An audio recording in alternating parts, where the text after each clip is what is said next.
এই কাজটা শুরু করেছিলাম বেশ কিছুদিন আগে, হাফ করে। তারপর বাকিটা আর করা হচ্ছিল না, অনেক দিন ধরেই ফেলে রাখা হয়েছিল। আজকে নিয়ে বসলাম যে কাজগুলো কমপ্লিট করব। বহু আর্ট আমার ভীষণই ভালো লাগে করতে।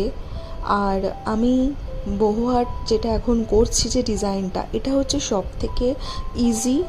আর যখন আমার মাথায় কিছু আসে না যে আজকে কি ডিজাইন করব বা আজকে কি করব, তখন আমি বহু আর্টটাই করি। তো সেদিনকেও সেম আমার হয়েছিল যে আমি বুঝতে পারছিলাম না এই বটলটায় কী আর্ট করব।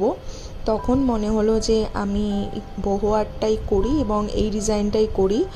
আর এটা একটু অন্যরকমভাবে আমি ওয়েভি মতো করে কালার্সগুলো প্রথমে স্টেপ বাই স্টেপ দিয়েছি। তারপর যে পাতা আর ফুলগুলো বাকি ছিল সেইগুলো আমার ইনকমপ্লিট ছিল, সেগুলো আজকে কমপ্লিট করলাম। আর বহু আর্টটা বেশ সুন্দর অ্যাস্থেটিকও লাগে আমার চোখে, জানি না তোমাদের কেমন লাগে, আমার চোখে খুবই ভালো লাগে।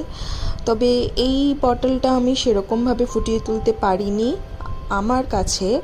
তবে এটা সাজিয়ে রাখার জন্য খুব একটা খারাপ নয়, তোমরা কি বলো? আর ইন ফিউচার আমি চেষ্টা করব আর একটা খুব সুন্দর অ্যাস্থেটিক বহু আর্ট করার জন্য বটলে।